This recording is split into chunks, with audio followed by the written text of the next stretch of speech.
Hi, Alexandra. Thank you so much for joining me here in Athens to talk about your chapter in the upcoming book on the Junta dictatorship. I was really fascinated by your chapter because it really begins the whole segment on foreign policy. Can you talk to me and the rest of the audience about what was the relationship between the Junta leaders and England? There's always this perception of there was criticism of the regime, but to what extent were they really working with the regime? Okay, thank you very much. The chapter aims at contributing to a better understanding of how a traditional life Greece, Britain, handled the rise, reign and fall of the Greek colonial regime. And it does so by analysing relations between Athens and London in comparison with other European capitals and within the context of international organisations such as the Council of Europe, NATO and the European Economic Community. So by looking at a series of documents from the archives of Greece, Britain and beyond, a great degree of continuity is discerned when we look at the level of relations, especially the fact that the economic benefits outweigh the political considerations in both London and other European capitals. And this is the case for the Council of Europe and NATO and the European Economic Communities, all three of those organizations.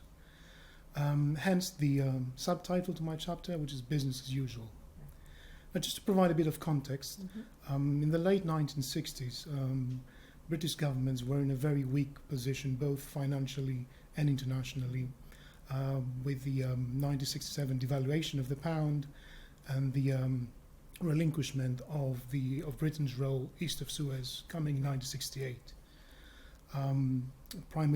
British Prime Minister Harold Wilson did not stop his relations with the regime. He actually extended official recognition to all the junta governments from 1967 to 1970 when the Labour Party was in power.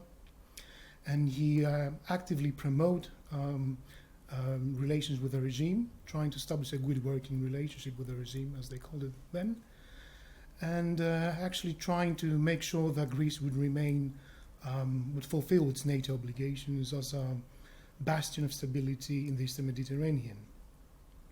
Now, when it comes to the Conservatives, who came to power in 1970, Edward Heath was the Prime Minister then. It was a different story. And this had to do with the political orientation of the party in power, the Conservatives, but also with the emphasis that they posed on defence cooperation with Greece, maintaining the status quo in Cyprus, and actively promoting trade, including materiel, as far as British sales to Greece were concerned. Mm-hmm. Now, moving on to the three separate international organizations. The Council of Europe is a very important case as far as London's policy vis-à-vis the colonies is concerned. Initially, London was against the withdrawal of Greece from the Council of Europe following the reports that were made against the regime because of human rights violations. So the issue was discussed in the Strasbourg Forum in 1968 and 1969, and it was only in late 1969 that the Foreign Office decided to push for a withdrawal of the Greek regime. Initially they had tried to bury the issue, but then following opposition within Britain, parliamentary opposition and public opinion opposition to the violations of human rights, they made the vote fast and decided to push the colonels towards the direction of leaving the organization. And this is not just the case for the UK. The same thing happened with West Germany and France. Now in the case of NATO, it's a completely different kind of case, a reversal of what happened in the Council of Europe context. And this has to do with the fact that it's a geopolitically important organization. It's not a soft organization like the Council of Europe, which is basically concerned with matters of cultural aspects and not hard issues like defense and security. So in the NATO context, the British were adamant that Greece should remain a member of the organization, and they promoted, as I said before, actively promoted sales of materiel to the Greek colonels, and more or less following the American example. Finally, when it comes to the European Economic Community, or EEC, it's a very interesting case in the sense that Britain had just become a member of the EEC in 1973. So it was just making its first steps within the European regional organization. Nevertheless, what I found really interesting is that the British decided to use this as a trump card versus their relations with the colonels.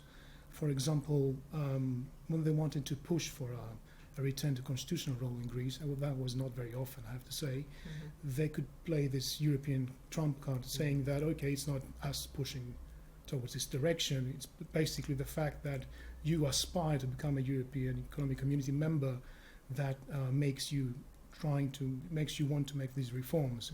So they avoided taking the heat, but they could also push towards that direction when they wanted to.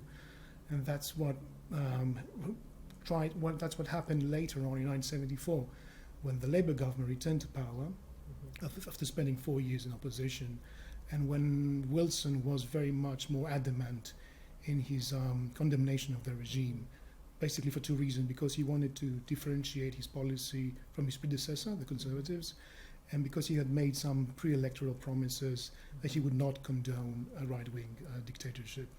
Wow. It's so many different layers to this issue. It's not very straightforward. Absolutely, yeah. When you were doing your research, was there something that really kind of surprised you when you were looking at the documents? Yes, and I'll come back to the issue of the EEC factor here. I found quite interesting the fact that the British, and as I said before, this is just baby steps for them within the European regional organization, they were quite willing to propose some quid pro quos to the junta. For example, they would say that, okay, if you give us public contracts, like for example the Athens Metro or the Athens International Airport, which were in the planning phase back then, if you give us public contracts for those works, or for a nuclear power station, then we would do our best to promote your case within the EEC. And this is Britain having been denied entry into the EEC twice in the 1960s, a few years before that. It shows you how determined they were to gain some economic advantages and gains from the relationship with the regime. Wow, so it seems like it's more business than politics. Absolutely, yeah. Wow. Well, I'm sure everyone's going to enjoy reading your chapter. Thank you again for contributing it to this wonderful volume. I know everyone's going to be excited to read it September 1st, and thank you very much. Thank you very much. Thank you.